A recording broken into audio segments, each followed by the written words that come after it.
हरी हरी जय जय राम कृष्ण हरी हरी जय जय राम कृष्ण हरी जय राम हरी जय जय राम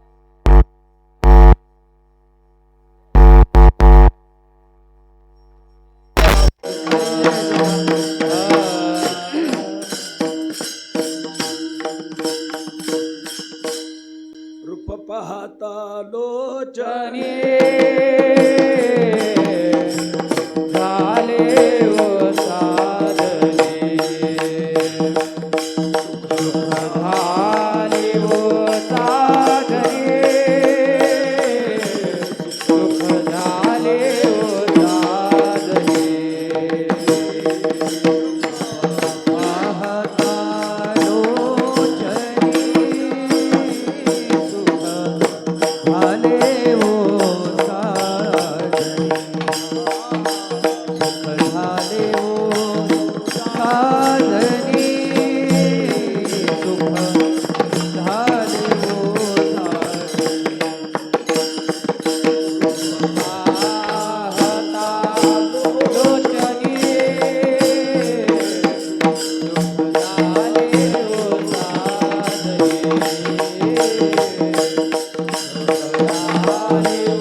साठी केले हे उपाय उपकारासाठी केले उपाय उपकारासाठी केले हे उपाय उपकारासाठी केले उपाय ये नेवेन काय चाड आम्हा विनाकाय चाड आम्हा विनाकाय चाड आम्हा उपकारासाठी केले हे उपाय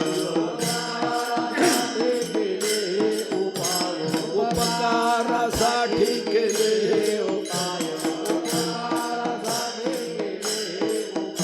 ये नेवेन काय चाड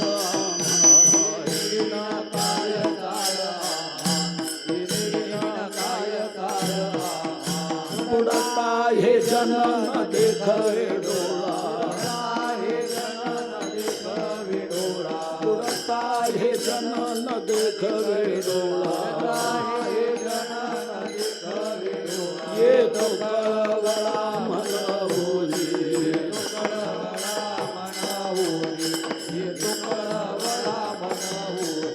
तुका म्हणे माझ्या देखतील डोळे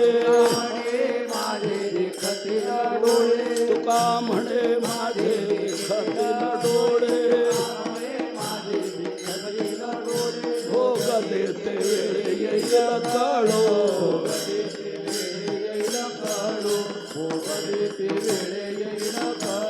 तुका म्हणे माझे देखतील डोळे तुका म्हणे माझे देखतील डोळे भोग देते वेळ येईल कळो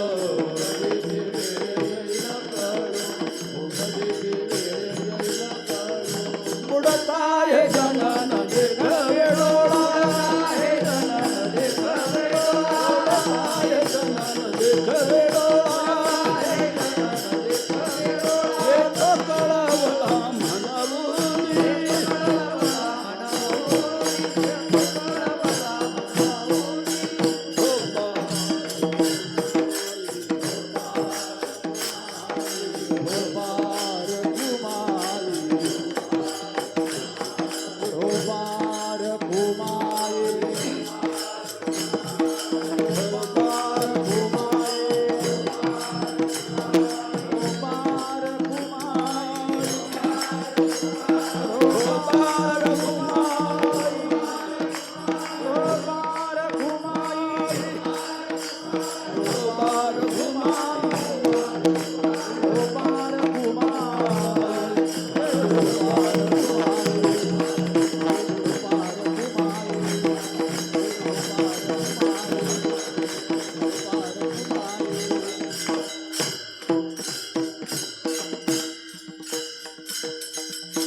उपकारासाठी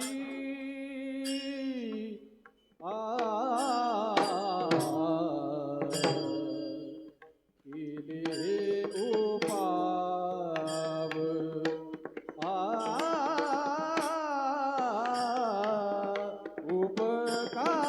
उपकारासाठी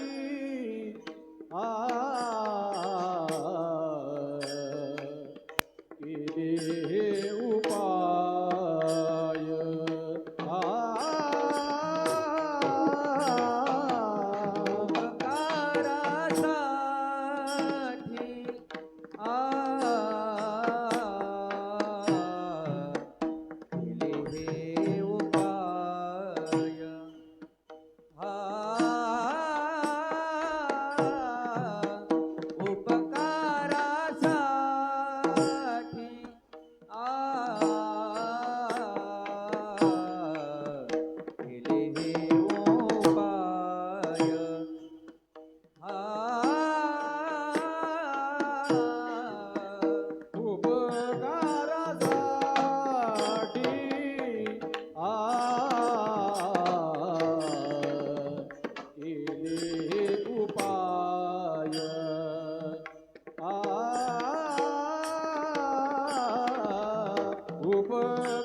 फिरताय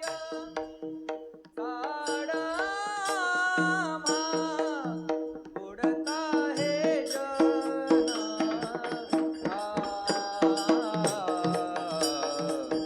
नदी खवे डोळा बुडता हे जन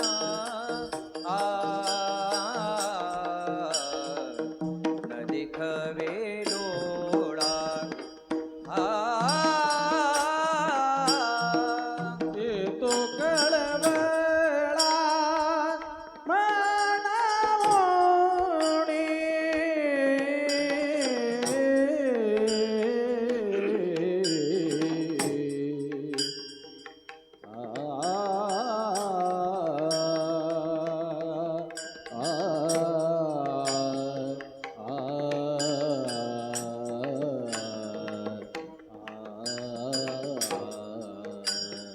येतो कळवळा मनवूनी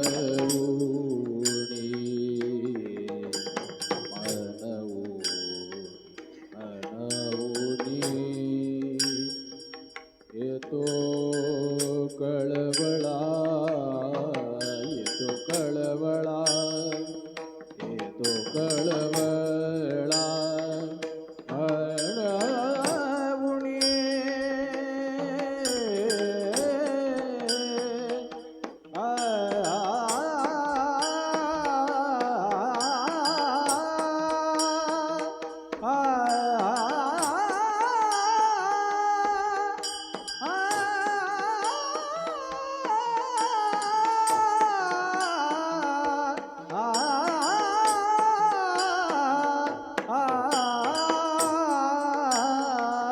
येतो कळवळा मनावोनी येतो कळवळा मनावोनी बुडता हे जन नदी कडे डोळा बुडता हे जन नदी कडे डोळा येतो कळवळा मनावोनी येतो कळवळा येतो कळवळा येतो कळवळा कळवळा येतो कळवळा मनवोनी येतो कळवळा मनवोनी मनवोनी मनवोनी येतो कळवळा येतो कळवळा येतो कळवळा मनवोनी मनवोनी येतो कळवळा मनवोनी आ आ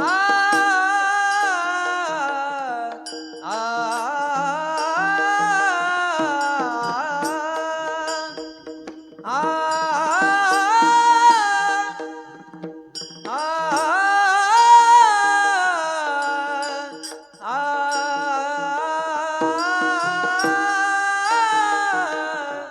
येतो कळवळा येतो कळवळा मनवोनी येतो कळवळा मनवोनी बुडता हे जन न देखवे डोळा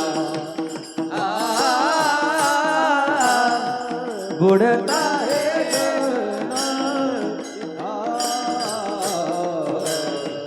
न देखवे डोळा डोळा आ,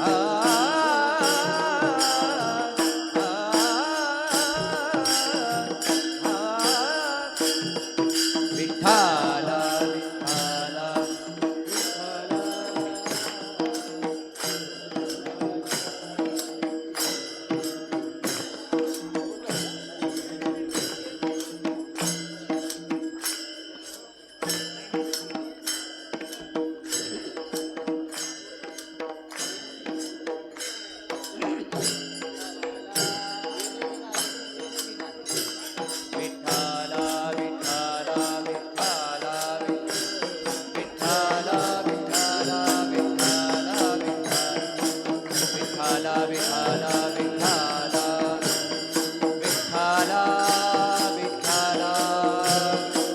विठ्ठला टाळी वाजवा भजन करा.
पंढरीनाथ भगवान की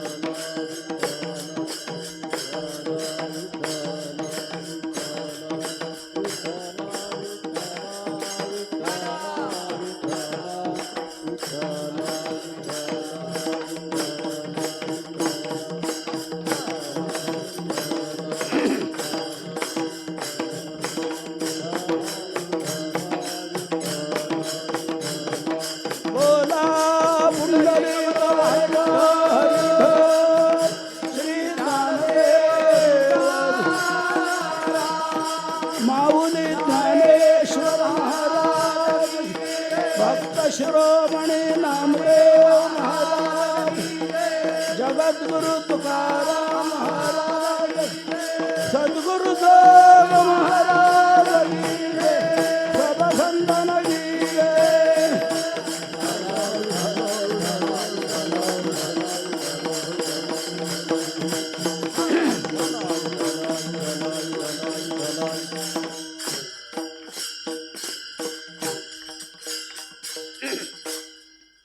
उपकारासाठी केले हे उपाय, येणे विण काय चाडा म्हा, बुडता हे जनन देखवे डोळा, येतो कळवळा म्हणूनी.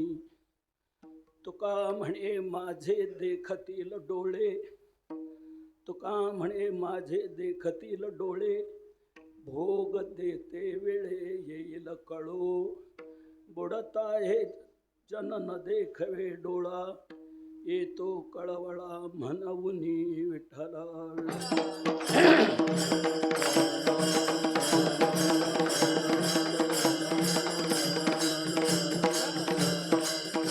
पांडुरंगा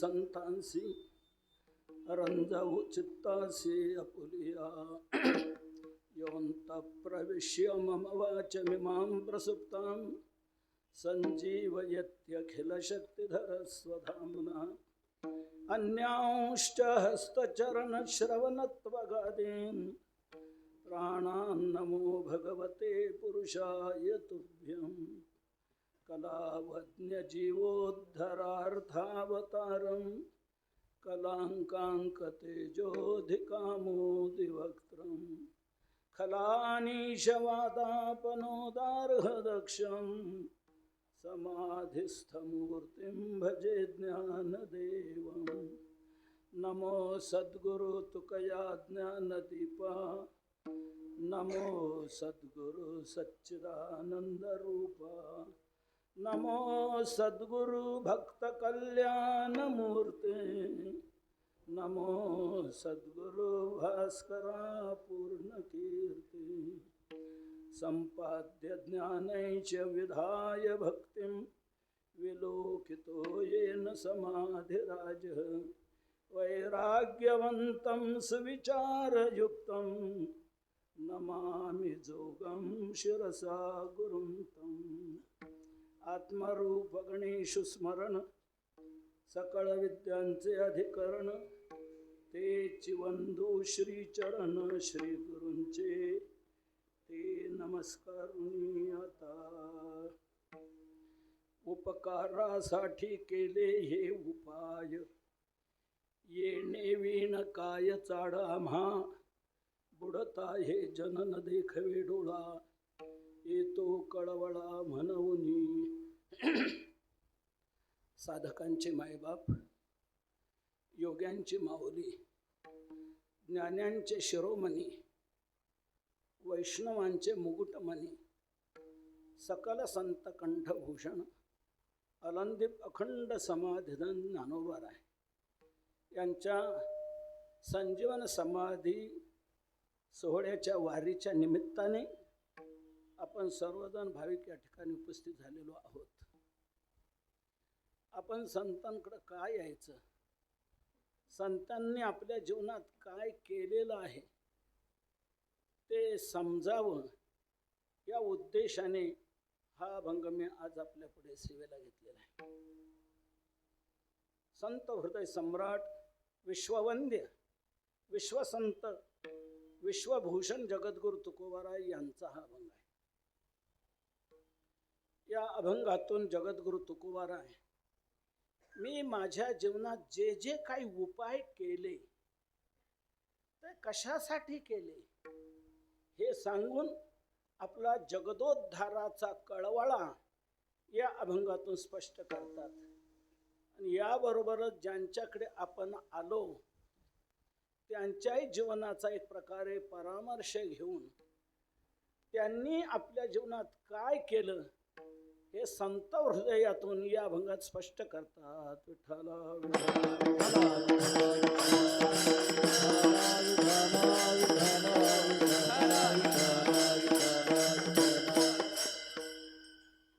तुम्ही आम्ही या ठिकाणी भोगण्या करता येतो, पण संत मात्र या ठिकाणी जे आलेले असतात ते भोगण्या करता नाही, इतरांचा भोग संपवण्याकरता आलेले असतात. इतरांच्या जन्माचं सार्थक करण्याकरता ते इथे आलेले असतात. जगद्गुरु तुकोबाराने देखील आपलं अवतार कार्य सांगत असताना स्पष्ट हे सांगितले, आम्ही खरे वैकुंठवासी आहोत, परंतु ते वैकुंठ स्थान सोडून आम्ही इथे आलो कशा करता, तर आड रानातून धावणाऱ्या जीवांना सन्मार्ग दाखवण्याकरता आम्ही इथे आलो, अशी तुकोबारांची स्पष्ट भाषा आहे. आम्ही वैकुंठवासी आलो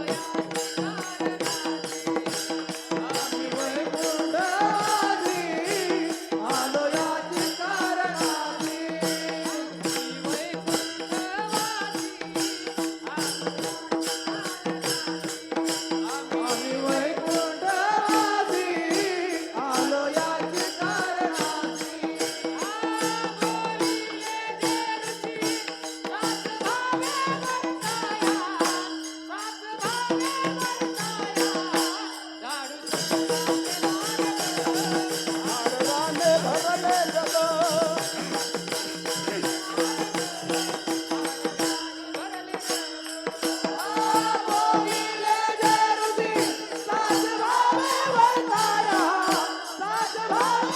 पाया झाडू संतांचे मार्ग आडराणी भरलं जग उत्तिष्ठाचा भाग केशवला तो सेवू.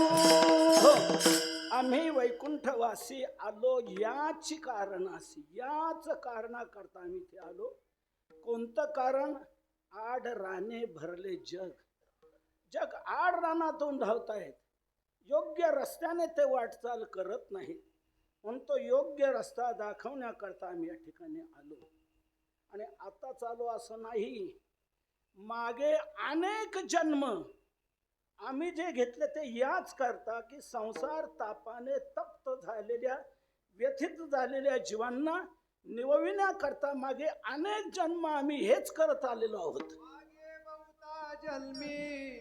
मागे बहुता जन्मी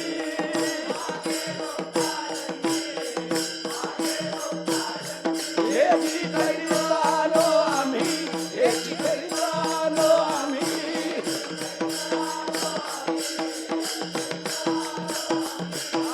भवताप श्रमी दुःखे पिढले निवृत्त्या, भवताप श्रमी दुःखे पिढले निवृत्त्या.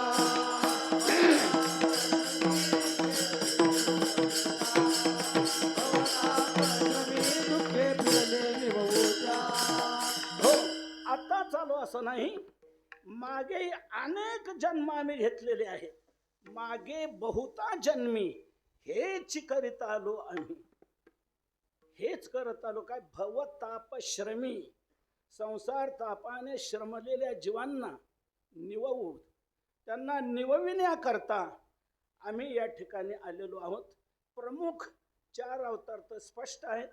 कृतयुगात तुकोबाराय प्रल्हाद होते, त्रेतायुगामध्ये तुकोबाराय अंगद होते, द्वापार युगात तुकोबाराय उद्धव होते आणि कलियुगात नामदेवराय आणि तेच झाले तुकोबाराय.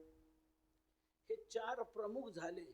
पण ज्या ज्या वेळेला देवाने अवतार घेतले त्या त्या वेळेला तुकोबाराय म्हणता आम्ही त्यांच्या बरोबरच आलेलो आहे. निद्रा करिता होत पायी सवेरी लंका घेतली तरी वानर गोवर गाई सवेदारीत फिरत असो.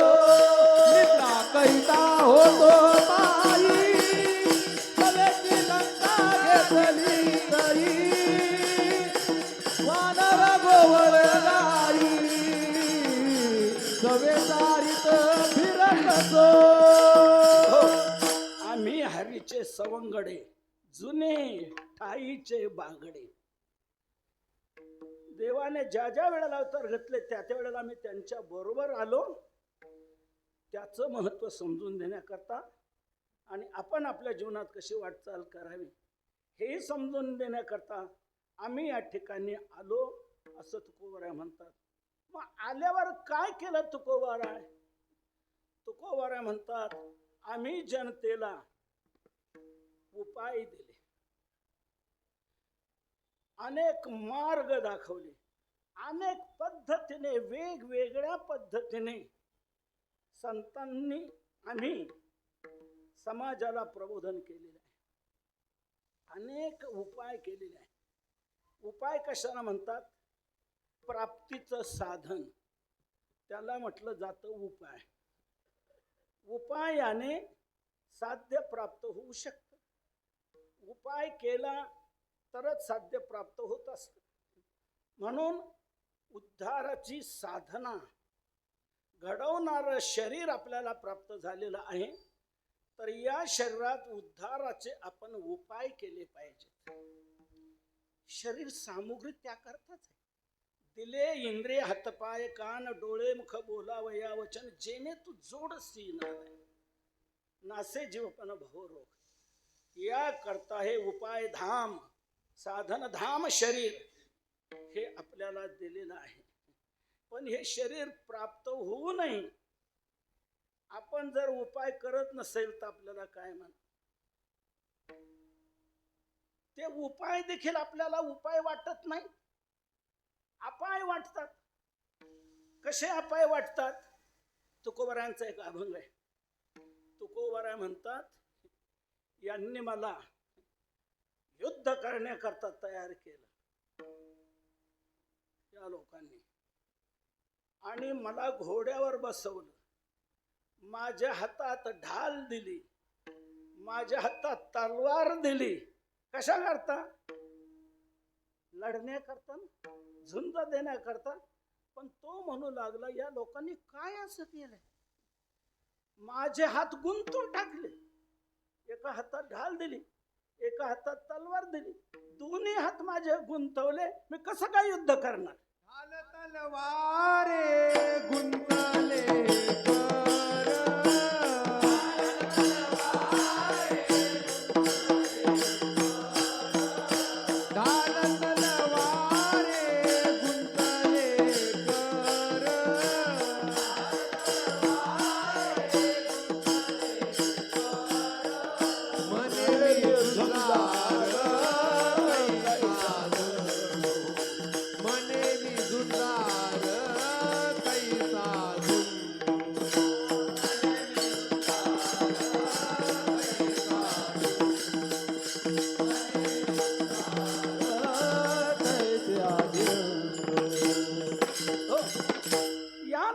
माझे दोन्ही हात गुंतून टाकले. एका हातात दिली ढाल, एका हातात दिली तलवार. आता मी कसं काय झंझ करणार? दोन्ही हात गुंतवले. सांगा, दोन्ही हात गुंतवले कशा करता? युद्ध करताच ना.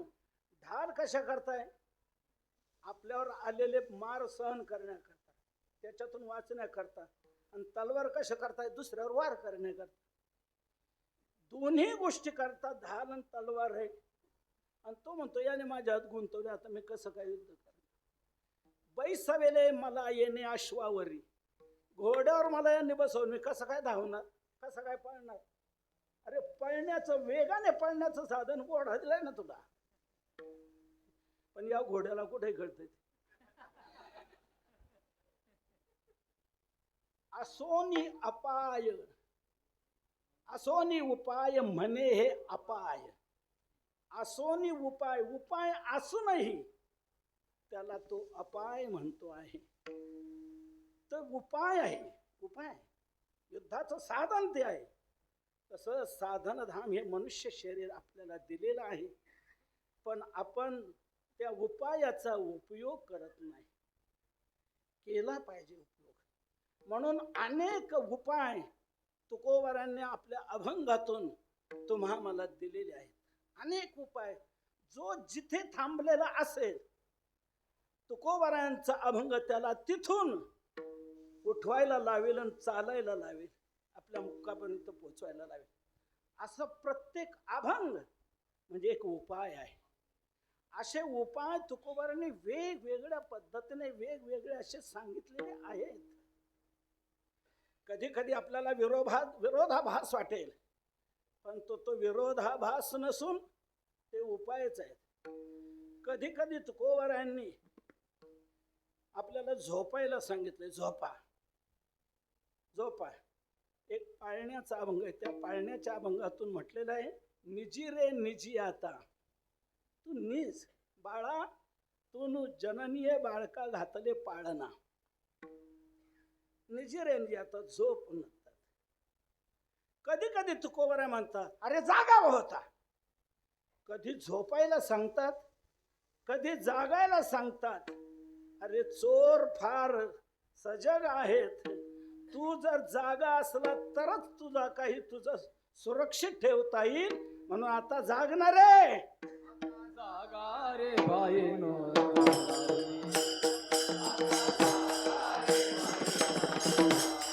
आता जागा रे बाई, जागा रे. आता जागा रे भाई, जागा रे. घोर निजल्या, घोर निजल्या, नाडोनी भागा भागा रे. आता जागा रे बाई, जागा. आता जागा रे जागा. घोर निजल्या, घोर निजल्या, नाडोनी भागा भागा रे. आता जागा रे बाई, जागा. आता जागा रे बाई, जागा. हो, कधी तुकोबाराय आपल्याला झोपायला सांगतात, कधी जागायला सांगतात. झोपायला सांगणं हा देखील उपायच आहे आणि जागायला सांगतात हाही उपायच आहे. फक्त तो समजून आपण घेतला पाहिजे. कधी तुकोबाराय विचार करायला सांगतात. बाबांनो, क्षणाक्षणाला आपल्या जीवनात विचार करत राहिलं पाहिजे की आपण या भवसिंधूमध्ये कसं गटांगळ खात आहोत, तर याकरता आपण प्रत्येक क्षणाला विचार करत राहिलं पाहिजे असं सांगतात.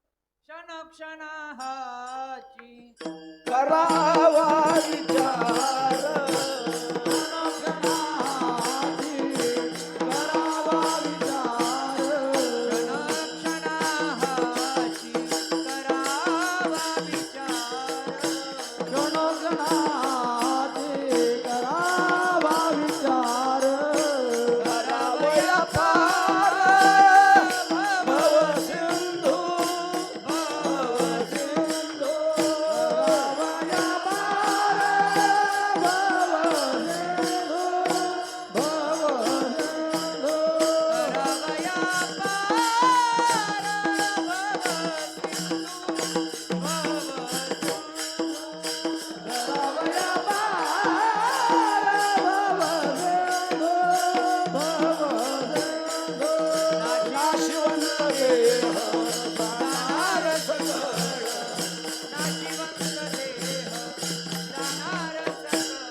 क्षणाक्षणाला आपल्याला विचार करायला सांगतात. विचार करा, क्षणाक्षणाची करा विचार. विचारा वाचून नपविजे समाधान. विचार करा, सार काय असार काय याचा विचार करा आणि तो महिन्या 2 महिन्यांना नको, उठाउठी करा. सारासार विचार करा, उठाउठी. असं कधी विचार करायला सांगतात तर कधी म्हणतात न विचार करी काय, काही तू विचार करू नको. कधी विचार करू नको असंही सांगतात आणि कधी विचार कर असंही सांगतात. तर कधी तुकोबाराय तुम्हा आम्हाला सर्वांना म्हणतात, अरे आपल्याला मनुष्य शरीर प्राप्त झालेले आहे, आपले पाय चालतात, आपले हात काम देतात, तोपर्यंतच तू तीर्थयात्रेला जा. जव हे सकळ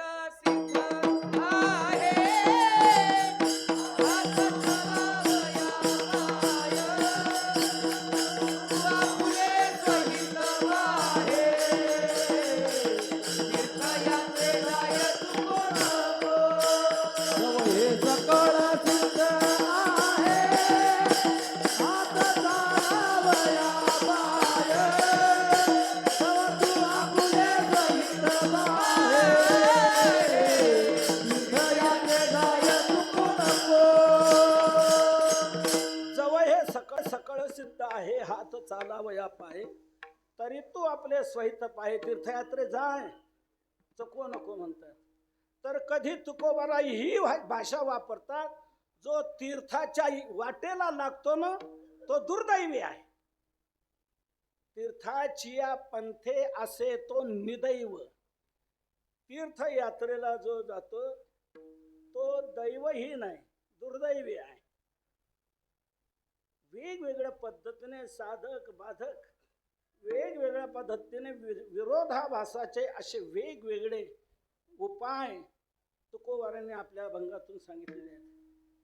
कधी तुकोबाराय म्हणतात, अरे तू काय करतोस, आम्ही किती वेळा सांगत आलो आतापर्यंत, पण हे शिवी देऊन म्हणतात, ऐकत नाही. किती सांगू तरी नायकती बटकीची ही भाषा वापरतात, रागावून बोलतात, शिवी देतात. तर कधी तुकोबाराय तुमच्या पायाला बोला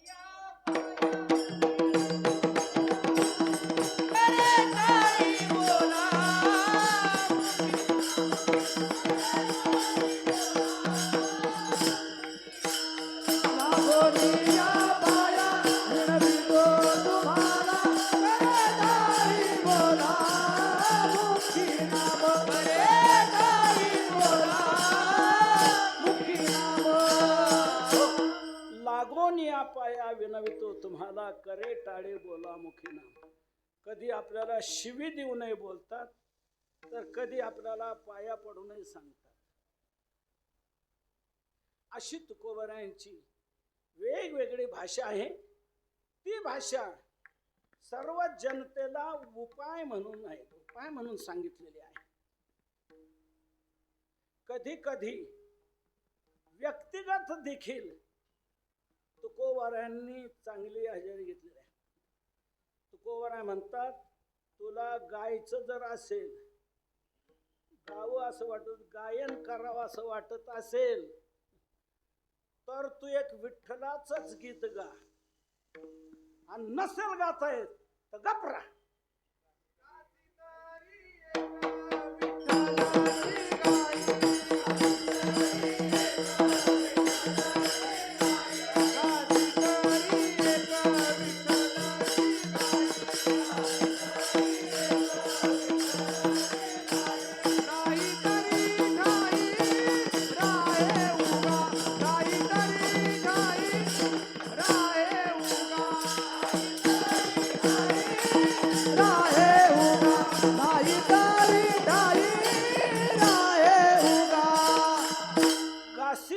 एक विठ्ठलची गाई, नाही तरी ठाई राहे उगा. तुला गायचं असेल तर विठ्ठलाचं गीत गा. नसेल गाता येत तर गपरा. कधी गपरायला सांगतात, कधी गायला सांगतात. कधी काही बोलणाऱ्याला त्याचं तोंड म्हणजे ते संभाराचं कुंड आहे म्हटलं. त्याचं तोंड म्हणजे चर्मकाराचं कुंड आहे असं म्हटलेलं आहे. आणि कधी जो बोलत नसेल त्याचंही तोंड म्हणजे चर्मकाचं कुंड म्हटलेलं आहे. दोन्ही नाही म्हटलेलं आहे. संतांचं हेळन करण्याकरता जे तोंड बाटलं गेलंय, ज्या तोंडातून संतांची निंदा हेळना घडलेली आहे, तुकोबराय म्हणतात त्या तोंडाने बोलायला नव्हतं पाहिजे, गप राहायला पाहिजे. ते जो बोलतो आहे त्याचं तोंड म्हणजे चर्मकाराचं कुंड आहे म्हटलं.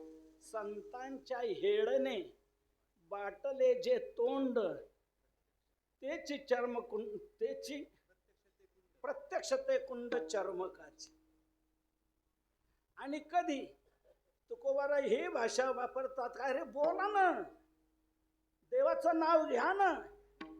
पण देवाचं नाव जे घेत नसेल, जे तोंड गप्प राहत असेल, विठोबाच्या नामाचा जे तोंड उच्चार करत नसेल, तोंडाचा वापर करत नसेल, बोलत नसेल, त्याचंही तोंड म्हणजे ते चर्मकाचं कुंडच आहे. विठ्ठलाचे नाम नुचारिले तोंड,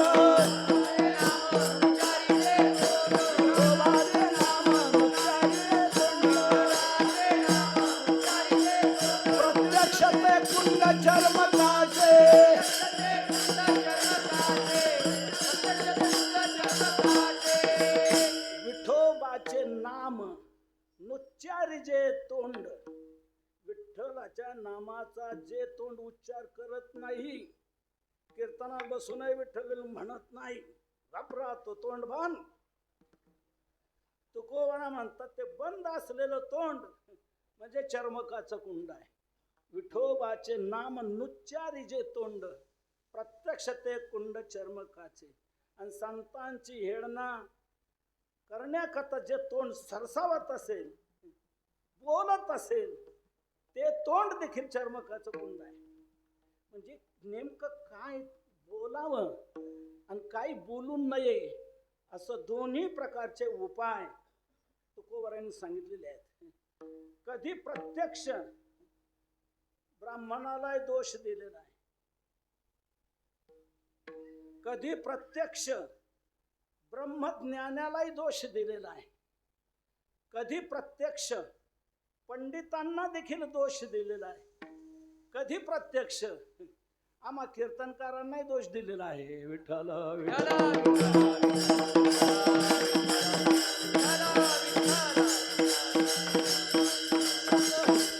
ब्राह्मण आहे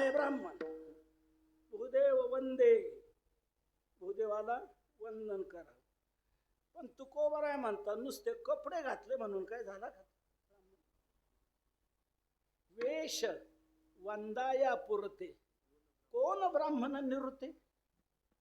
अरे ब्राह्मण आहे आणि भगवंताची भक्ती जर करत नसेल तर त्याच्या तोंडाला आग लागो म्हणतात. अभक्त ब्राह्मण जळो त्याचे तोंड, काय त्याशी रांड प्रसवली, वैष्णव चांभार धन्य त्याची माता. कधी या प्रकारे बोलतायत. कधी कधी ब्रह्मज्ञानावरही ताशेरे उडवतात.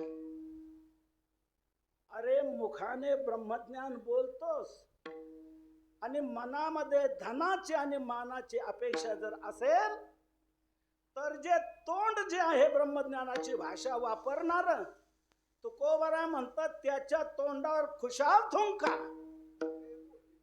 मुखे बोले ब्रह्मज्ञान, धन आणि मान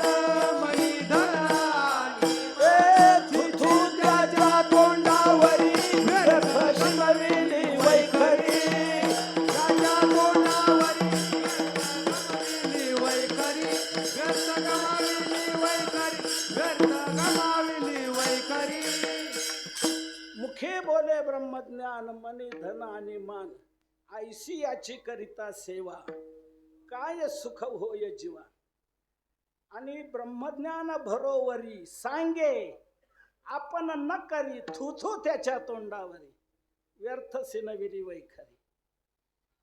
वैखरी म्हणजे तोंडाचा वापर नेमका कसा करायला पाहिजे हे प्रत्येकाला जागृती देऊन तुकोबाराने सांगितलेलं आहे.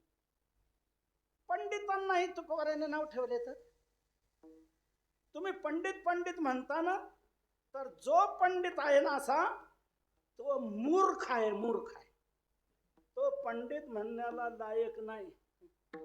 पंडित म्हणता थोर सुख, परी तो पाहता अवघा मूर्ख. काय करावे घोकिले, वेद पठन वाया गेले, वेदी सांगितले न करी, समब्रह्मनेने दुराचारी. काय उपयोग आहे? म्हणून प्रत्यक्ष ब्रह्मज्ञानावर ताशेरे तुकोबाराने ओढलेले आहे. त्यांनी काय करावं, पंडितांनी काय करावं ही भाषा वापरलेली आहे. हे जे सर्व भाषा वापरलेले जे अभंग आहेत ना ते सर्व त्यांना सांगितलेले उपाय आहेत. विठ्ठल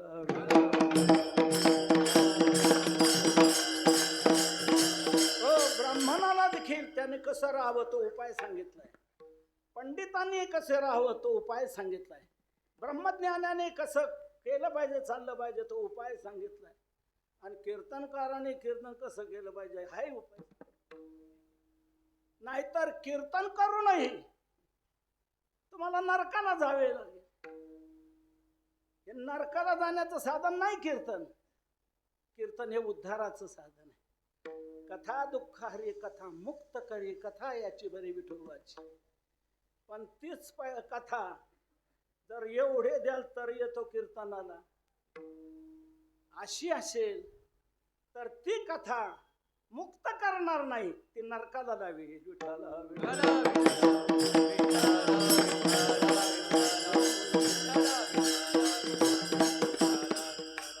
कथा करोनिया मोल जापे घेती, तेही दोघे जाती नरकामध्ये. उपायच याच्यातून कीर्तनकारांना उपाय सांगितला पाहिजे. तुम्ही कसं कीर्तन केलं पाहिजे हा आम्हाला उपाय सांगितलेला आहे. भजन हा उपाय आहे. तुका म्हणे येथे भजन प्रमाण, काय थोरपण जाळावे ते.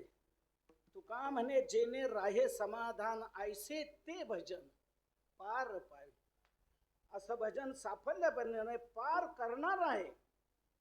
पण तुकोबारा म्हणतात तेच भजन जर तुम्ही केलं तर नरकाला जाणं तुमचं चुकणार नाही. भजन ते ओंगळवारे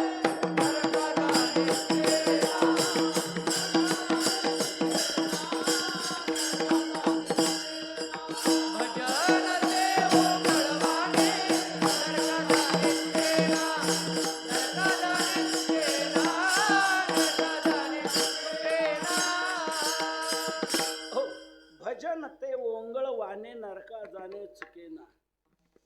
ओंगळवान जर भजन असेल तर नरका जाणे चुकेना. म्हणून ओंगळवान भजन करू नका. प्यायचंय पण भजनही करायचं, मळायचंय पण भजनही करायचं. ओंगळवान भजन करू नका. ओंगळवान भजन झालं तर नरक आहे, नाहीतर तेच भजन तुमचा उद्धार करणार आहे, मुक्त करणार आहे. अशा वेगवेगळ्या पद्धतीने अनेक उपाय तुकोबाराने तुम्हाला सर्व जीवांना आपल्या उद्धाराकरता सांगितलेले आहेत. हे उपाय अनेक उपाय आहेत. आता मी सांगितलं पहिल्या जागोदर प्रत्येक अभंग म्हणजे आपल्याला उपाय साधन आहेत.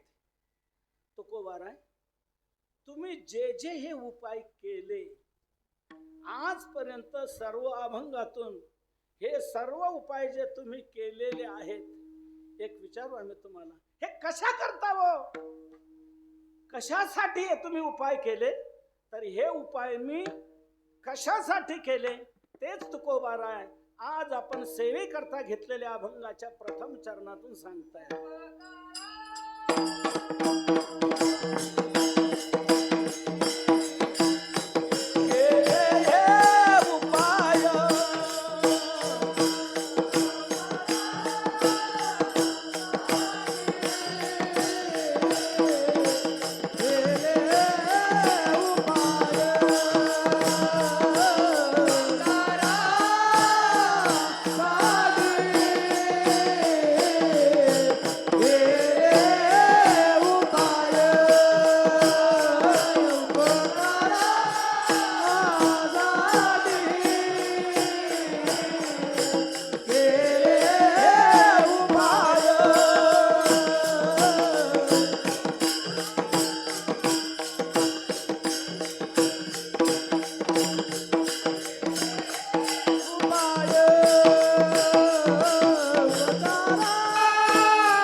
कशा करता हो? कशासाठी केले? तुकोबारा त्याचा हेतू सांगतात. उपकारासाठी केले हे उपाय. हे उपाय उपकारासाठी केले. हे उपाय मी जे केले रे, जे जे मी काही जे बोललेलो आहे तरी सर्व जनतेच्या उद्धाराकरता उपकाराकरता केले हे उपाय. उपकाराकरताच केलेले, अपकाराकरता नाही.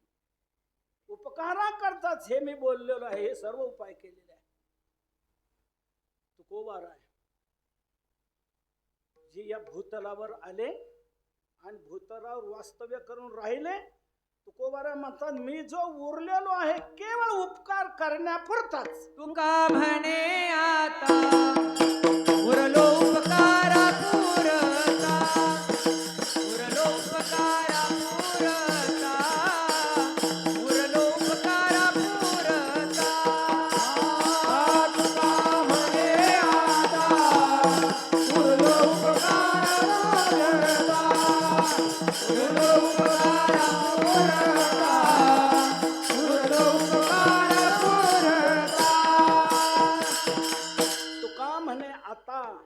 उरलो उपकारा पुरता. मी उपकारा पुरताच उरलेलो आहे. उपकार करण्याकरता दुसरं मला मिळवायचं काहीच नाही. उपकार करण्याकरता मी उरलेलो आहे. तुकोबाऱ्यांचंच काय, माझं तर म्हणणं असं आहे, प्रत्येक मनुष्याला जे हे मनुष्य शरीर प्राप्त झालेलं आहे हे स्वार्थाकरता नाहीच आहे, हे उपकारा करताच आहे. झाड फळ देतात, जड झाड आहेत ते झाड आहेत, पण तेही उपकार करतात. परोपकाराय फलंती वृक्षाः. नद्या वाहतात, या देखील परोपकारा करतात वाहतात. परोपकाराय वहन्ति नद्या. गाई जी दूध देते तीही परोपकारा करतात. परोपकाराय दुहन्ति गावः. तसंच मनुष्य शरीर जे आहे हे देखील परोपकारार्थमिदं शरीरम. इदं शरीरम परोपकारार्थम. हे शरीर परोपकारा करताच आहे. दुसऱ्यावर उपकार करण्याकरताच हे मनुष्य शरीर आपल्याला प्राप्त झालेलं आहे. म्हणून प्रत्येकाने आपापल्या परीने उपकार करत राहिलं पाहिजे. प्रत्येकाने उपकार करत राहिलं पाहिजे. किती करायचे? फार करायचे, फार. आणि नाही फार करता आले तर मग थोडा तरी. तुका म्हणे फार थोडा तरी उपकार तुझा व्हावा हे देव तरी हा सुलभ उपाय. हे तुका म्हणे फार थोडा तरी परोपकार तुझा व्हावा हे देव तरी हा सुलभ उपाय. तुका म्हणे फार उपकार, फार उपकार करा. नाही करता आले तर मग थोडा तरी, जेवढा तुम्हाला करता येईल तेवढा करा, पण परोपकार करा. लोक जर आले ना त्यांना दूध द्या, दही द्या, तूप द्या, देत चला, उपकार करत चला. काय बोलता, तुमच्या तोंडाला हाडायचं काय? दूध द्यायचं, तूप द्यायचं, दही द्यायचं, त्याला काही किंमत नाही का? तुकोबार म्हणतात नका देऊ दूध, नका देऊ दही, नका देऊ तूप, पण ताक तरी द्याल की नका नाही? घालू दूध जायामध्ये सार ताकाचे उपकार तरी करा, ताकाचे उपकार तरी करा. नका घालू दूध जायामध्ये सार ताकाचे उपकार तरी करा, ताकाचे उपकार तरी करा. नका घालू दूध, नका घालू सार, ताकाचे उपकार तरी करा. नका घालू दूध दह्यामध्ये सार, ताकाचे उपकार तरी करा. ताक तरी द्या ना. काय बोलता, ताकाची कढी किती भारी होती. ताक आहे काय तुम्ही सामान्य समजता का? बरं, नका देऊ ताक, पाणी तरी द्याल की नाही? नेदा तरी हो नका देऊ ताक, फुकाचे जीवन तरी पाला, फुकाचे जीवन तरी पाला.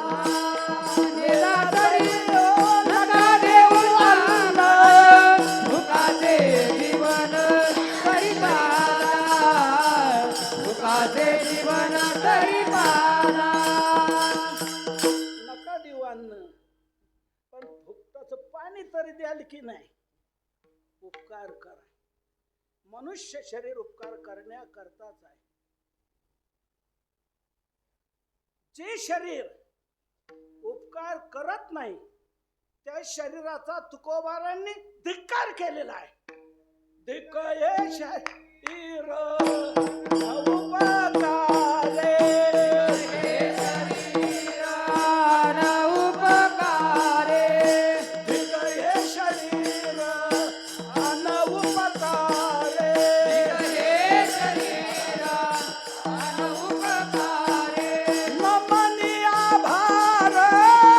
उपकाराचा नमनी आभार.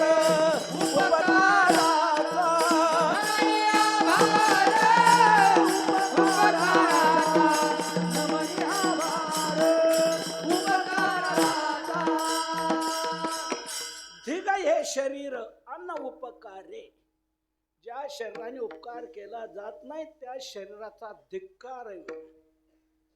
बरं, नाही उपकार करता आले नका करू, पण ज्याने आपल्यावर उपकार केले त्याचे आभार तरी माना ना.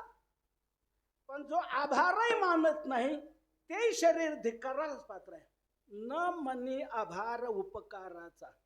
आपण तर उपकार कोणावर करत नाही, पण जो कोणी आपल्यावर उपकार करत असेल त्यांनी फार माझ्यावर उपकार केले बरं का. तुमच्यामुळे हे नाही तर काय झालं, सर्व तुमच्यामुळेच मंदिर झाले. काय आपण उपकार तरी माना ना. ज्यांनी आपल्यावर उपकार केले त्याचा उपकार जे मानत नाही ते शरीर धिक्काराला पात्र. धिगये शरीर अनउपकारे न मनी आभार उपकाराचा. आणि ज्या शरीराने उपकार करता येत नाही असं जे शरीर, त्या शरीराचा तर धिक्कार आहे असं नाही. त्या शरीराच्या या भूमीवर भार आहे, या भूमीवर भार आहे. कशाला तो जगला? या पृथ्वीला भार देण्याकरता. नव्हे नव्हे त्याने आईच्या उदरात गर्भात तरी आला कशाला? त्या आईच्या गर्भात तिला बिचारीला 9 महिने किती त्रास दिला रे बाबा. काय जीवने झाला भूमी भार. नमान उपकार माते कुशी. आईच्या कुशीत जन्माला आला आणि अनउपकार माते कुशी. उपकार करत नाही तो कशाला जन्माला आला आणि या पृथ्वीला भार झाला. आईच्या उदरात तरी कशाला आला? त्या मातेने त्याला कशाला गर्भात घेतलं? 9 महिने किती भार त्याचा सहन केला. आता तिला भार दिला आणि जन्माला आल्यावर या पृथ्वीला भार दिला. काय जीवने झाला भूमी भार. अनउपकार माते कुशी. म्हणून उपकार मनुष्य जीवनात केलेच पाहिजे. काहींना उपकार करण्याचं वावड असतं.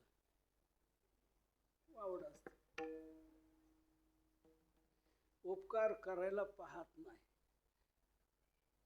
परोपकार उपकार त्या वावडे.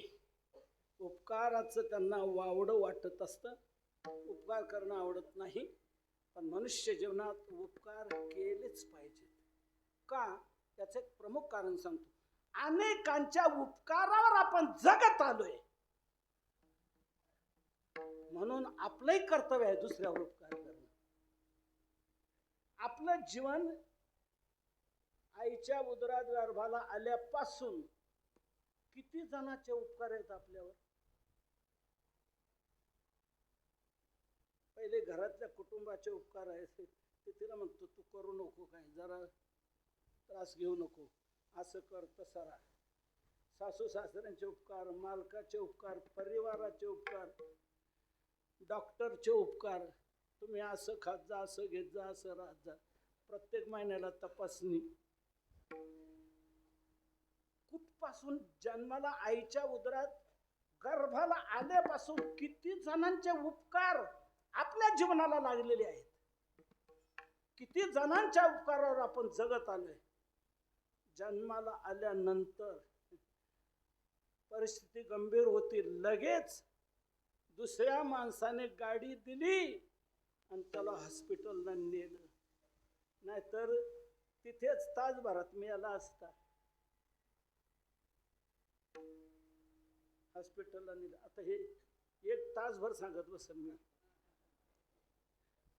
आईच्या उदरात गर्भाला आल्यापासून किती जणांचं जीवन आपल्या करता खर्ची पडलेला आहे. आपल्यावर उपकार केलेला आहेत त्यांनी, त्यामुळे आपण आलेलो आहोत. अनेकांचे उपकार आहेत. मग आपलं कर्तव्य काय? असं दुसऱ्याचं उपकार घेऊन मरून जाणं. आपण काहीच करायचं नाही दुसऱ्याकरता. अनेकांच्या उपकारावर आपण जगत आलो, म्हणून आपलंही कर्तव्य आहे दुसऱ्यावर उपकार करणं. आपल्या परीने जितके उपकार करता येतील तितके केलेच पाहिजे. एक अतिशय वृद्ध ग्रहस्थ, नीट चालता येत नव्हतं. पण काय त्याच्या डोक्यात आलं कोणास ठाऊक. त्याने बीजोत्पादन करणाऱ्या अशा म्हणून सांगितलं, मला एक 10 आंब्याची झाडं द्या, रोप द्या. ती त्यांनी आणून दिली बिचाराने याला. आणि जखण म्हातारा, त्याला चालता येत नव्हतं. असं करत करत ते रोपटी त्याने हातात घेतली, टिकाव घेतलं, खोरं घेतलं आणि शेतावर गेला. टिकावाने खड्डा घेतो आहे, चाचरत जिकडून तिकडं पडतोय पण उठतोय पण, ते रोप घेतो आणि लावतोय. बाकीचे लोक पाहू लागले, हे म्हातारं 4 दिवसाचं सोबती, त्याच्या गोवऱ्या वाळत आल्यात, आता जावं लागणार आहे. कशाला याचा आहे दीर्घोद्योग, कशा करता पाहतायत आश्चर्याने त्या म्हाताऱ्याकडे. काही लोक गेले बा त्याच्या जवळ, बाबा या वयात तुमचा हा काय अट्टहास. त्याचं काही लक्ष नाही, त्याचं आपलं चाललंच आहे, काय पाहत नाही, करत चालतो. जाऊ द्या, काय करतं ते. योगा असा, राजाची स्वारी तिथून चालली होती. सगळे लोक त्याच्याकडे आश्चर्य पाहतात. राजाने पाहिलं, का हो काय सगळे तिकडे म्हणे, आता 4 दिवसाचा सोबती म्हातारा आणि कशाला करता, याचा दीर्घोद्योग चाललाय, ते झाड लावण्याचा आणि काय. म्हणून आम्ही आश्चर्याने पाहतोय. आम्ही बोलतो, मग तो काही बोलायलाही तयार नाही. राजाला विशेष वाटत. राजा खाली उतरला रथातून, म्हाताऱ्याकडे गेला, बाबा ओ बाबा. त्याला ऐकू येत नव्हतं तुमच्यासारखं. अहो काय हा तुमचा दीर्घोद्योग चाललेला आहे, वय काय तुमचं, काय करत आहात. हे झाड तुम्ही लावतात, हे जगणार केव्हा, मोठं होणार केव्हा, याला फळं येणार केव्हा, तुम्ही खाणार केव्हा, तुमचं आता वय किती, कशा करता हा उद्योग. म्हातारा म्हणला, कोण रे बाळा तू. म्हाताऱ्याला कोणालाही बाळा म्हणण्याचा अधिकार असतो, तो अधिकार मिळवलाय त्याने, म्हातारा झालाय. कोण रे बाळा तू. तो म्हणाला, मी राजा आहे, राजा. म्हणे मग का ना तिथे, आता काय निवडणूक वगैरे आहे का, आणि काय कशा करता आला तिथे आता माझ्याकडे. वाड्या वस्तीवर घराघरात जाऊन पोचलं जातं की नाही, प्रत्येकाकडे भेटलं जातं. आता कशा करता तू आला. राजा म्हणाला, तुमचा हा दीर्घोद्योग पाहून आला. आता तुमचं वय काय, जगणार किती किती. हे झाड तुम्ही लावतात, कशा करता उद्योग चाललाय तुमचा. हे कधी जगणार, कधी मोठं होणार, कधी याला फळ येणार, कधी तुम्ही खाणार, कशा करता उद्योग. म्हातारा म्हणला, राजा कवडीचे रे, तुला अक्कल नाही, तुला कोणी राजा केलं. म्हणे मला अक्कल नाही का तुम्हाला नाही, तुमचं वय काय, कशा करता उद्योग. राजा म्हणतोय त्याला. म्हातारा म्हणू लागला, राजा माझा उद्योग कशा करताय सांगू तुला, कशासाठी आहे माझा उद्योग. अरे आज माझं वय 99 वर्षाचं झालंय. आज 99 वर्षापर्यंत मी जी जी फळं खात आलेलो आहे, ती फळं ज्या झाडाची, ती झाडं काही मी लावलेली आहेत. कोणी लावलेली झाडं, कोणी जगवलेली झाडं, कोणी वाढवलेली झाडं, त्या झाडांची फळं मी आजपर्यंत 99 वर्ष खात आलो. माझं काय कर्तव्य, असंच मरायचं, दुसऱ्याचं खाऊन असंच म्हणायचं. तर मी जे झाड लावतो हे माझ्या करता नाही, हे पुढच्या पिढी करताय, पुढच्या पिढी करताय. मी जी जी फळं खात आलो ती मी लावलेल्या झाडाची नाही ना, मी आयते खाल्लेले दुसऱ्यांनी लावलेल्या झाडाची. मी काय असंच मरायचं खाऊन? काय काय माणसं आयुष्यभर दुसऱ्याच खाऊन मरतात, दुसऱ्याला काही देत नाही पण दुसऱ्याचं खाऊन खाऊनच मरत.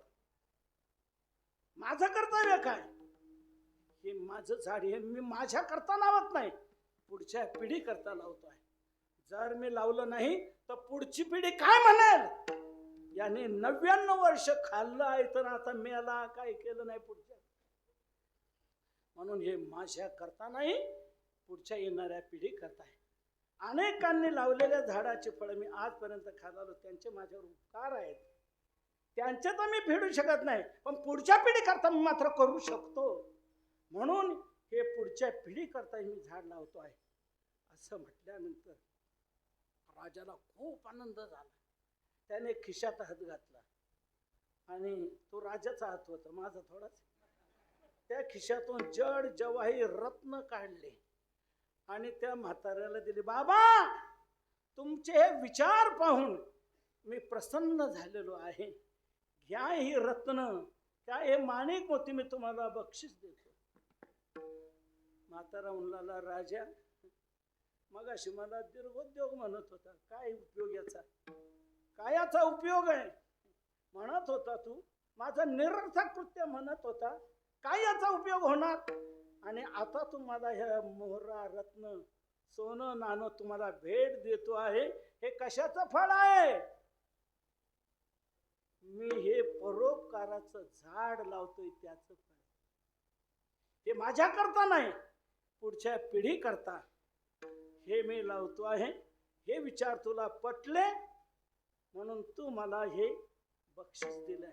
तू म्हटला, काय हे झाड कधी मध्ये मोठं होणार, कधी जगणार, कधी याला फळ येणार, कधी तुम्ही खाणार? अरे, इतर जी झाडं लावलेली जातात ती झाडं जगल्यानंतर 3 वर्षांनी त्याला फळ येतं, 3 वर्षांनी. पण मी आज जे झाड लावतोय, या झाडाला लावता लावता फळ आलं. हे कशाचं आहे फळ? हे स्वार्थाचं नाही, परोपकार करता, दुसऱ्या करता मी हे लावतो आहे.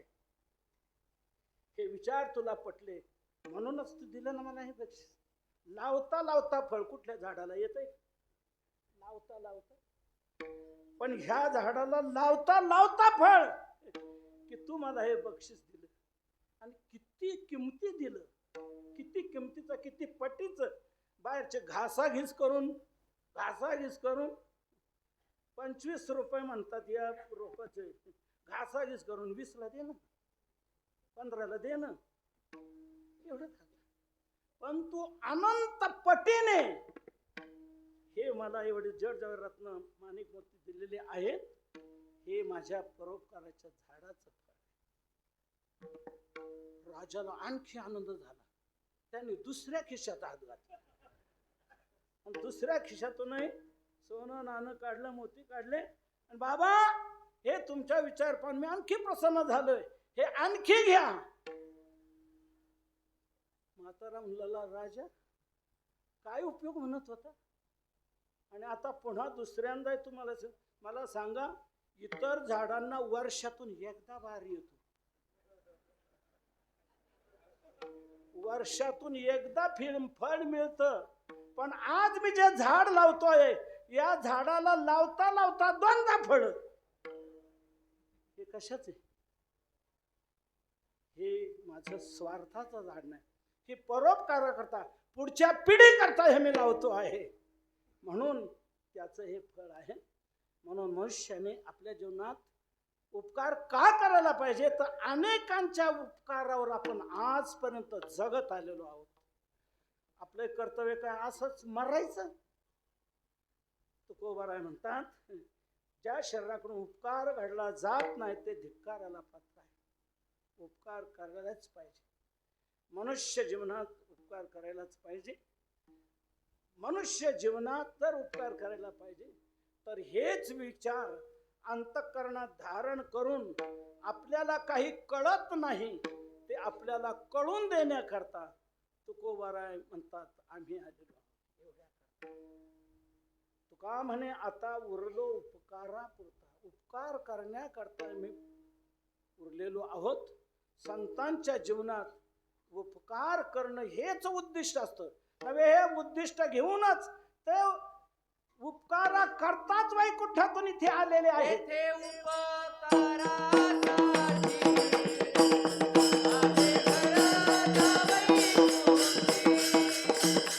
आले घर जावई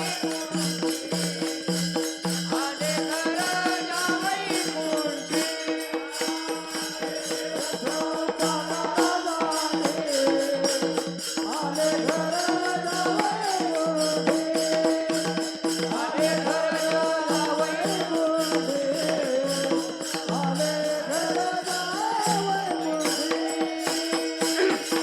येथे उपकारासाठी आले घर जा वैकुंठी. इथे उपकार करण्याकरता ते आलेले आहेत. म्हणून संत आपल्या जीवनात उपकार करत असतात. तुकोबरा तोच उद्देश आपल्याला सांगतात. मी जे जे उपाय केलेले आहेत ते उपकारासाठीच केलेले आहेत.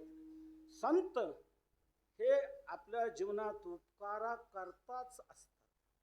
त्यांचं जीवन म्हणजे उपकारा करताच आहे. स्वार्थ काहीच नसतो. केवळ परोपकारा करता जीवन जगणारा वर्ग म्हणजे संत आहे. तसे माणसाचे 4 प्रकार पडतात. एक आहे सत्पुरुष, दुसरा आहे सामान्य, तिसरा आहे मानव रूपाने राक्षस, आणि चौथा जो आहे त्याला काय नाव द्यावं हे नीतिशतककार म्हणतात. मला काही लक्षातच येत नाही त्याला काय नाव द्यावं चौथ्याला. 4 वर्ग आहे. एक वर्ग असा, एते सत्पुरुषा परार्थ घटकाः स्वार्थान परित्यज्य सामान्यास्तु. दुसरा पहिला सत्पुरुष, एते सत्पुरुषा परार्थ घटका स्वार्थान परित्यज्य, आपल्या स्वार्थाचा त्याग करून दुसऱ्यावर उपकार करण्याकरता आलेला हा पहिला वर्ग आहे उच्च, त्याला म्हणायचं सत्पुरुष. आणि सामान्य असतो परार्थ मुद्यम भृता स्वार्थाविरोधेन ये. स्वार्थ अविरोधेन, स्वार्थाचा विरोध नाही, स्वार्थही साधायचा आणि परार्थही साधायचा, असं जो दुसरा वर्ग आहे तो सामान्य म्हटलेला आहे. स्वार्थाचा त्याग करून केवळ परोपकार करता असणारा हा सत्पुरुष आहे, साधू आहे, संत महात्मा आहे. आणि आपला स्वार्थही साधायचा आणि त्याबरोबरच दुसऱ्याचा स्वार्थही साधला जाईल असं करायचं, म्हणजे स्वपरहित दोघांचं हित करणारा हा दुसरा वर्ग तो सामान्य. तिसरा वर्ग, ते मी मानव राक्षसा परहितम स्वार्थाय परित्यज्यते. स्वार्था करता जे दुसऱ्याचं हित हाणून पाडतात, आपला स्वार्थ साधवण्याचा प्रयत्न करतात, ते मी मानव राक्षसा परहितम स्वार्थान परित्यज्य. स्वार्थाय परित्यज्य, स्वार्था करता दुसऱ्याच्या हिताचा ते त्याग करतात. स्वार्थ साधता दुसऱ्याचं हित पाहत नाही. हा तिसरा वर्ग, त्याला मानव म्हणायचं नाही, मानव राक्षस म्हणायचं. आणि ये तु घ्नन्ति निरर्थकम परहितम ते केन जानीमहि. ते कोण आहेत हे मी जाणू शकतो. ये तु घ्नन्ति निरर्थकम परहितम, परहितम निरर्थकम. घ्नन्ति दुसऱ्याचं हितही नाही आणि आपलंही हित नाही. ये तु घ्नन्ति निरर्थकम, निरर्थक, आपल्यालाही उपयोग नाही आणि दुसऱ्याला उपयोग नाही असे जे आहेत त्यांना काय नाव द्यावं हेच मला सुचत नाही. नीतिशतककार म्हणतायत. म्हणजे पहिला वर्ग खालचा, आता खालून घेऊया. स्वार्थही साधत नाही आणि परार्थही साधत नाही, हा पहिला वर्ग. दुसरा वर्ग स्वार्थ साधतो, परार्थ साधन दुसऱ्याच काही हो, आपलं खळगं भरलं पाहिजे, हा दुसरा वर्ग. स्वार्थ साधतो, दुसऱ्याचंही साधत नाही. तिसरा वर्ग स्वार्थही साधतो आणि परार्थही साधतो, हा सामान्य मानव. आणि चौथा उच्च वर्ग असा की स्वार्थ काहीच नाही, केवळ परोपकाराकरता जीवन जगणारा हा उच्च वर्ग, तो म्हणजे सत्पुरुषाचा. काही माणसं स्वार्थही साधत नाही, परार्थ नाही, आपली हानी दुसऱ्याची हानी. एक सुंदर सुभाषित आहे. एक साधू पुरुष एका अरण्यातून चाललेले होते. चाललेले असताना तिथे एक मनुष्य त्याला दिसला. बरं, तो गुरुकुलमधून आलेला साधकही वाटत नव्हता. का कुठून काय असं एक वेगळाच आक्राळ विक्राळ असा तो दिसत होता, विचित्र चेहऱ्याचा. साधूला वाटलं त्याला विचारावं, तू कोण आहेस? साधूने त्याला विचारलं, कस्त्वम भद्र, तुझं कल्याण असतो, त्वम कहा, तू कोण आहेस सांग. त्याने उत्तर दिलं, खलेश्वरोहम, अहम खलेश्वरः, मी खलांचा दुष्टांचा ईश्वर आहे. नाही काय? साधूने पुन्हा त्याला प्रश्न विचारला, घोरे वने किम स्थीयते, मग तू या घोर अशा वनामध्ये अरण्यामध्ये का बरं थांबलेला आहेस, का राहत आहेस? तर त्याने उत्तर दिलं, मी एवढ्या करता इथे राहतो आहे की या ठिकाणी जे हिंस्र पशु आहेत, सिंह वाघ आदी करून, त्यांनी मला खावं या उद्देशाने मी इथे आलेलो आहे, इथे राहत आहे. शार्दुलादि भिरेव हिंस्र पशुभी खाद्योह मित्याशया.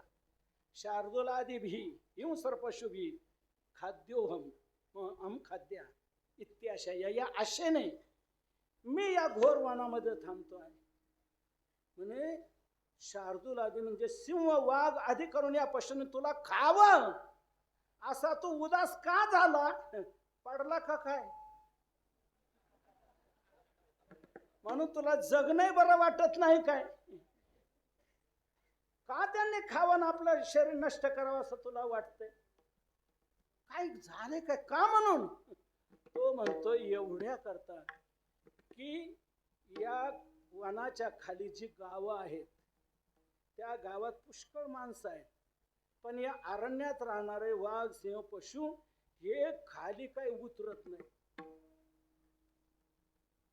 ते इथेच वनात पशु पाहतात आणि त्यांचं तेच खातात. माणसाच्या रक्तात काय चव आहे ती त्यांना माहीत झालेली नाही अजून, म्हणून ते इथेच राहतात, खाली गावात येत नाही. तर त्यांनी उतरून गावात यावं खाली आणि गावातल्या सर्व लोकांना खाऊन टाकावं, एवढ्या करता मी इथे आलेलो आहे. विठ्ठल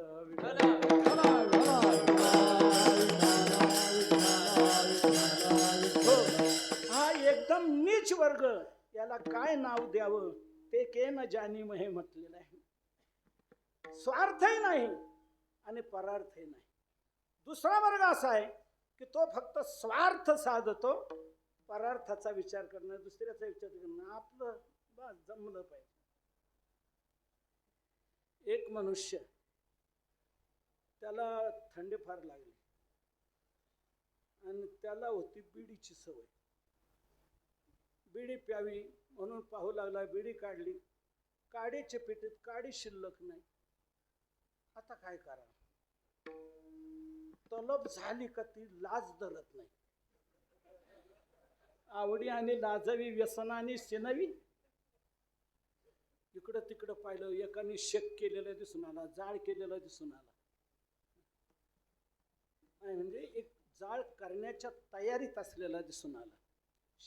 गबाळ जमा केलं इकडून तिकडून आणि तो शेक करण्याच्या विचारात. याला वाटू लागलं तो शेक करणार आहे म्हणजे आपल्याला तिथे बिडी पेटवता, म्हणून हा तिथे गेला आणि त्याला म्हणला, का रे मी केव्हाच पाहतो तू गबाळ जमा केले, शेक का करत नाही? तो म्हणतो एवढ्या करता की वारा फार सुटलाय, जोराचा वारा आहे आणि काडीच्या पेटीत एकच काडी शिल्लक आहे आणि या वाऱ्यात ती जर विझून गेली तर काय शेक होणार नाही. म्हणून वारा थांबण्याकरता मी थांबलो. थांबला, वारा काय आपल्या हातात आहे का? त्याने कधी थांबवून कधी चालव आपल्या हातात थोडंच आहे, तो चालतच राहणार. मग म्हणे आपण काय असं झालं का? अरे आपण काय प्रयत्न केला पाहिजे काय? म्हणे मग मी ही गोधडी आहे तुझी पडलेली ना, ती मी अशी आडवी धरतो वारा अडवतो आणि तू पेटव, हळूच पेटव व्यवस्थित. एकच काडी आहे ना, ती विझली नाही पाहिजे. म्हणून त्यांनी त्या आडव्याशी धरली. आडव्याशी धरल्यानंतर काडी ओझायला तो लागली नाही. काडी अशी ओढली, झटका मारला जातो ना पेटण्याकरता, असा झटका मारला आणि हाताने उशी घेतली, असा वर आला आणि प्रकार असा झाला. गबाळ तर पेटलं नाही, पण त्याला होती लांब दाढी. त्या दाढीला ती काडी लागली, ती दाढी जळायला लागली आणि काडी विझली. गबाळ तर पेटलं नाही, याची दाढी पेटली. हा विझवायला लागला तितका हाकावून लागला, हे जरा थांब, हे जरा थांब, का माझी बिडी पिटून घेऊ दे. अरे तुझी बिडे पेटण्याकरता त्याची दाढी जळणार आहे ना, तो हा खका जळे ना, मला काय घेणं, पण माझी बिडी पेटली पाहिजे. हा दुसरा वर्ग नीच, की आपला स्वार्थ साधण्याकरता दुसऱ्याची किती हानी झाली तर त्याची तो पर्वा करत नाही. जाऊ द्या, या दोघांना द्या ढकलून कुठे पाण्यात. तिसरा वर्ग असा उत्तम आहे की तो आपला स्वार्थही साधतो आणि परार्थही साधतो. आपलं हित करत असतो, त्याबरोबर दुसऱ्याचं जितकं करता येईल तेवढं करण्याचा तो प्रयत्न करत असतो. ज्ञानोबारायांनी 2-3 दृष्टांत दिलेले. गंगा ही निघाली, ती वाहते आहे, धावते आहे, चालते आहे, चालते आहे. तिचा स्वार्थ काय आहे? समुद्राला जाऊन मिळणं, हा तिचा स्वार्थ आहे. पण हा स्वार्थ साधत असतानाही ती किती परोपकार करते. काठावर जी झाडं आहेत तिच्या कडेला, त्या झाडांना जीवन देते. जे कोणी येऊन आंघोळ करतील त्यांचा ताप दूर करते, त्यांचं पाप दूर करते. आणि ती गंगा आपला स्वार्थ साधत समुद्राला जाऊन मिळते. का फेडीत पाप ताप, पोखीत तिरीचे पादप, समुद्रा जाय आप गंगेचे जैसे. ती आपला स्वार्थ साधते, स्वार्थ साधता साधता परोपकारे परार्थ करत असते. दुसरा सूर्याचा दृष्टांत दिला. जगाचे अंध्य फेडीत, श्रेयचे राऊळे उघडीत, निघे जैसा भास्वत प्रदक्षिणे. ज्याप्रमाणे सूर्य उदयाला येतो, अस्ताला जातो, सारखा फिरत असतो, कशा करता? जगाचा अंधार घालवण्याकरता. श्रेयचे रावळे उघडीत, कमळ विकसित व्हावं, निघे जैसा भास्वत प्रदक्षिणे. तो आपला स्वार्थ साधता साधता दुसऱ्याचं हित करत असतो. तसेच काही माणसं आपला स्वार्थ साधता साधता दुसऱ्याचंही जितकं कल्याण होईल तितकं करत असतात. किंबहुना दिवस राती, पुढीलांचे सुख उन्नती, अनित अनित स्वार्थी प्रवेशजी. अनित आणि स्वार्थात आपल्या प्रवेश करतात. हा तिसरा मार्ग सामान्य म्हटले नीतिशतकात. आणि चौथा उच्च वर्ग असा की स्वार्थ काहीच नाही, केवळ परोपकाराकरता जीवन जगणारा. त्यात आपलं काही झालं तरी त्याची तमा न बाळगणं, पण दुसऱ्याचं कल्याण करणं, दुसऱ्यावर उपकार करताना हा सर्वातला उच्च वर्ग. आणि त्यालाच म्हणतात सत्पुरुष. विठ्ठला येते सत्पुरुषा परार्थ घटक हा स्वार्थान परित्यज्य ये. स्वार्थाचा त्याग करून परार्थ करता, दुसऱ्याच्याच करता आपलं जीवन जगणारा हा उच्च वर्ग सत्पुरुषाचा. आणि या ते सत्पुरुष केवळ इथे उपकारा करता, स्वार्थ काहीच नाही, मिळवायचं काहीच नाही, पण केवळ परोपकारा करता जीवन जगणारा हा चौथा वर्ग. आणि मग यात ते आपल्या जीवनाची वाटचाल करत असतात. असे ते सत्पुरुष उपकार करण्याकरता इथे आलेले आहेत. का बरं? का बरं? काही लोक तुकोबारानं म्हणले, उपकार करण्याकरता तुम्ही म्हणता, कशा करता बरं? तुम्ही हे बोलले, अनेक उपाय केले, हे ते बोलत राहिले, हे कशा करता तुम्ही? लोक तुमची ही बडबड समजतात, बडबड. हा तुका वेडा झालाय, वेडा अविचारी आहे, काहीच विचार करत नाही आणि कोणालाही काही बोलतो. पंडितांना काय, ब्रह्मज्ञानांना काय, ब्राह्मणांना काही, कीर्तनकाराला काय, कथाकारांना काय, काही बोलतोय, फार बडबड करतोय. असे लोक उलट तुम्हाला नाव ठेवतात ना, तुका वेडा अविचार करी बडबड फार, फार बडबड करतोय, हा फार बोलतोय, हे वेडा आहे, अविचारी आहे, असे लोक नाव ठेवतात. मग असं असताना कशाला तुमचा हा दीर्घोद्योग, कशाला हे बोलता, कशाला असं करता? तुकोबारे म्हणतात, कशा करता सांगू? कोणी मला किती नाव ठेवत असलं तरी मी कशा करता करतो आहे.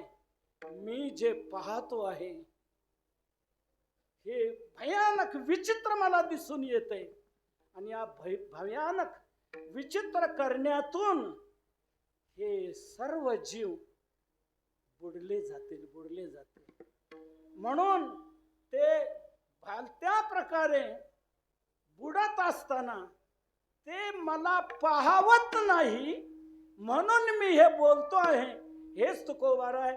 कारण दुसऱ्या चरणात सांगतात, बुडत आहे जन न देखावे डोळा, बुडत आहे जन न देखावे डोळा, बुडत आहे जन न देखावे डोळा, बुडत आहे जन न देखावे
उपकारासाठी केले उपाय, उपकारासाठी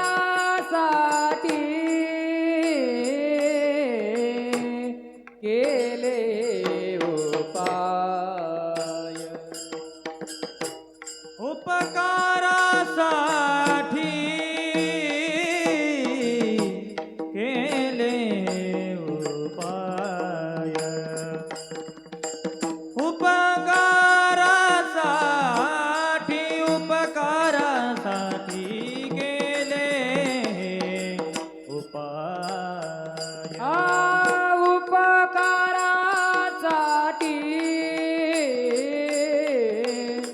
केले उपाय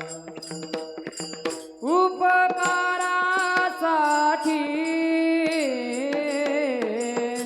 केले उपाय उपकारासाठी केले उपाय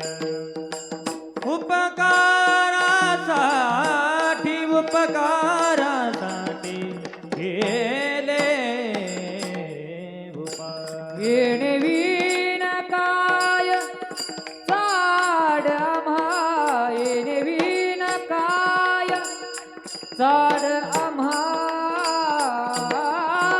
बुडत आहे जन न देख विडुळा बुडत आहे जन न देख विडुळा हेने बिन काय चाड आम्हा हेने बिन काय चाड आम्हा बुडता हे जना न देखवे डोळा हा बुडता हे जन बुडता हे जन न देखवे डोळा येतो कळवळा मनवोनी येतो कळवळा मनवोनी येतो कळवळा मनवोनी येतो कळवळा येतो कळवळा मनवो येतो कळवळा मनवोनी येतो कळवळा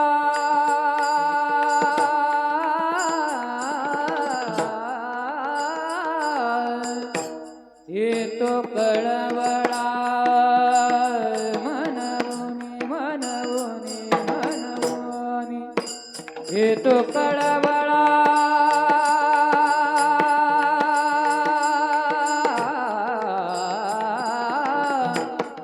येतो येतो कळवळा येतो कळवळा येतो कळवळा येतो कळवळा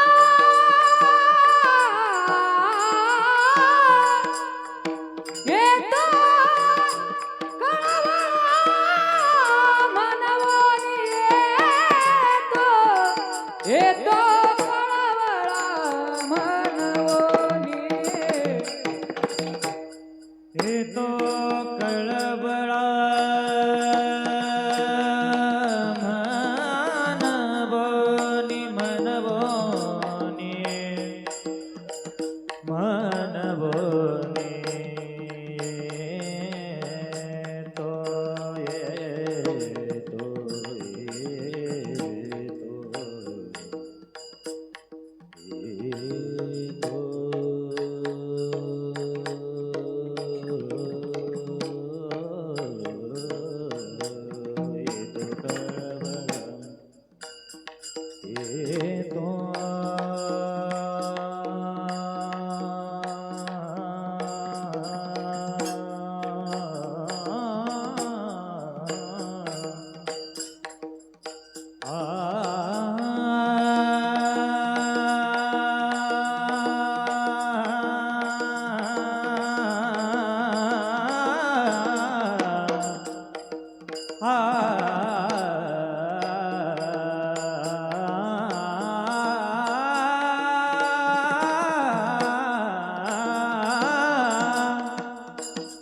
येतो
कळवळा मनवोनी येतो कळवळा मनवोनी बुडाता हे जाना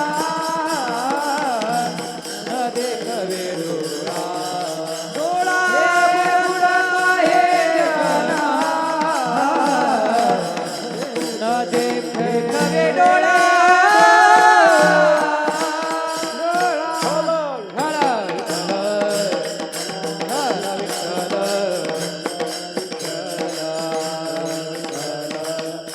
जगद्गुरु तुकोबाराय, मी जे जे उपाय केले ते कशा करता, त्याचा हेतू सांगतायत उपकारासाठी.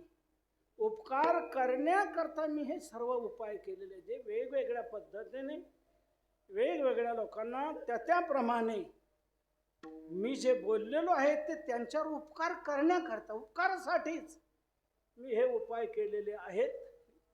केवळ उपकार करतात, दुसरं काय नाही.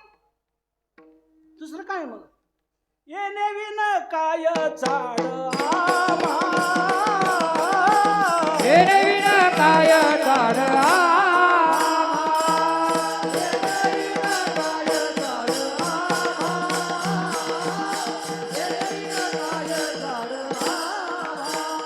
हो, हे जे उपाय आम्ही केले केवळ उपकारा करताच, दुसरी काहीच अपेक्षा नाही.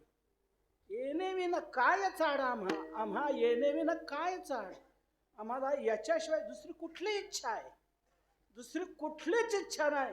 उपकारा करताच उपकार करणं, त्यांच्या कल्याणाकरताच करणं, याकरताच हे उपाय केले, दुसरी काही नाही. जे बोललं जातं काही माना करता करतात, काही दंभा करतात, दंभाची चाड असते, मानाची चाड असते. पण तुकोबाराय म्हणता आम्हाला त्याची चाड नाही. येणे विन काय चाड आम्हा, याच्याशिवाय आम्हाला दुसरी चाड नाही. मी जर कोणाला दंभासाठी मानासाठी बोलवीत असेल, छळण करीत असेल, तर तुकोबारायांनी काय सांगितलं त्याबद्दल, मानदंबासाठी छळीत असे कोणा,